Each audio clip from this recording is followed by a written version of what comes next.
Hi అండి. ఎలా ఉన్నారు అందరూ? ఈ రోజుల్లో చాలామంది డైట్ అని పరిగెడతా ఉన్నారు కదా. కరెక్టే, డైట్ అయితే చేయాలి, బట్ చాలా లిమిట్గా చేయాలండి. చాలామంది ఏం చేస్తున్నారంటే నీట్గా రావాలి, చాలా ఎక్కువగా తగ్గిపోవాలనేసి పూర్తిగా తినడం మానేసి చాలా తక్కువ తక్కువ ఫుడ్ తీసుకుంటున్నారు. ఈవెన్ మనం ఎక్కడైనా జాయిన్ అయినా సరే వాళ్ళు కూడా డైట్ ఫుడ్లో ఏం చెప్తున్నారంటే ఇచ్చిన తక్కువ క్వాంటిటీ కూడా చాలా రిచ్ ప్రోటీన్స్ ఉంటుంది, తక్కువ తినండి అని అంటున్నారు.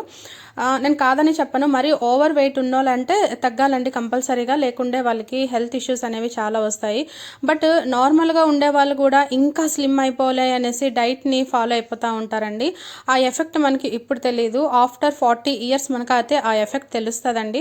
నార్మల్గా చెప్పాలంటే మనం అందరం బాగానే ఉంటాం, కొంచెం పొట్ట అయితే ఉంటుందిలేండి. పొట్టు ఉంటుందంటే ఉండాలి, మరి తప్పదు. ఎందుకంటే 2 పిల్లలు 3 పిల్లలు ఒక్కలు ఈ రోజుల్లో సిజరింగ్ అయితే ఏమవుతుందంటే ఆటోమేటిక్గా పొట్ట అనేది వచ్చేస్తుందండి. అదేమీ షేమ్గా ఫీల్ అవ్వడానికి ఏమీ లేదు.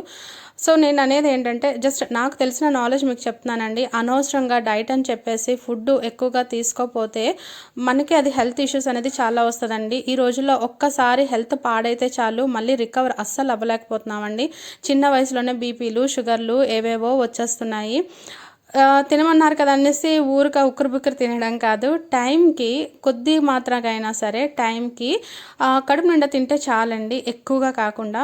ఇదైతే నాదొక చిన్న సలహా, నచ్చుంటే ఓకే, నచ్చకపోతే స్కిప్ చేసేయండి. పైగా ఇదేంటంటే క్యారెట్తో ఇడ్లీ ఇట్లా పెట్టానండి.